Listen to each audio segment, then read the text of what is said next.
knew I was going to, but it feels good. It feels good.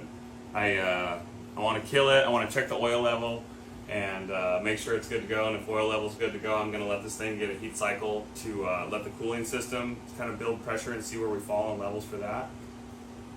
That feels good. I'm stoked right now.